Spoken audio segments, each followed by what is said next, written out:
Your rental property is bleeding money right now, and you don't even know it yet.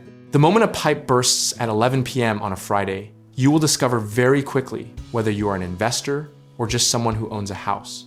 Most landlords find their first emergency vendor the worst possible way by Googling "plumber near me" in a panic while water ruins their drywall.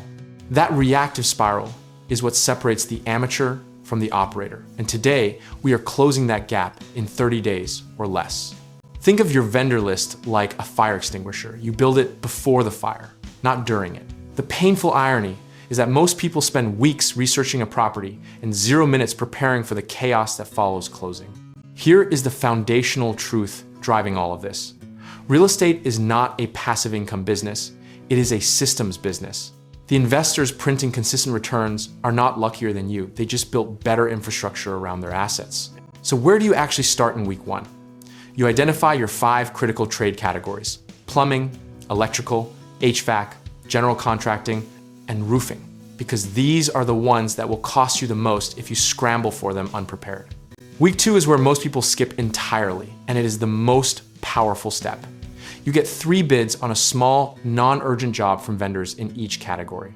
You are not just hiring someone to fix a faucet, you are auditioning them under low stakes before the high stakes moment arrives. Here is where the behavioral economics gets interesting. Humans are wired to over-trust whoever shows up first in a crisis. So by pre-screening vendors now, you are essentially hacking your own future panic response before it can cost you $3,000. By week 3, you are collecting the unsexy but essential details: licensing, insurance certificates, after-hours availability, and average response time. A vendor without liability insurance is not a vendor. They are a lawsuit waiting to happen on your property. Now let us talk about the misconception that kills small landlords. I only have 1 unit. I don't need a vendor list. That logic is exactly backwards. Because 1 unit means 1 broken furnace can take your entire portfolio offline instantly. Scale actually gives you more buffer, not less. The hidden gem most investors overlook is the local Real Estate Investor Association, or RIA in their market. These rooms are full of landlords who have already fired the bad plumbers and kept the great ones, and they will tell you everything for the price of a monthly membership and a bad cup of coffee. By day 30, your list should have a minimum of 2 vetted vendors per trade, stored somewhere you can access from your phone at midnight. Think of it as your personal bench roster, because when your starting pitcher blows out, you need to know who is warming up in the bullpen.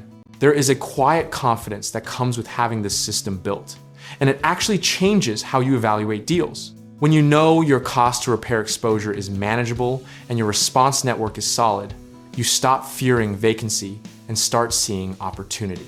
The discipline here is not glamorous, and it will never go viral on social media, but it is the difference between a 10-year portfolio and a cautionary tale told at a RIA meeting. Process beats conviction every single time in this business, and your vendor list is one of the purest expressions of process there is.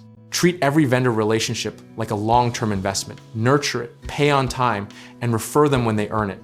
The contractors who prioritize your calls during a citywide freeze are not doing it by accident.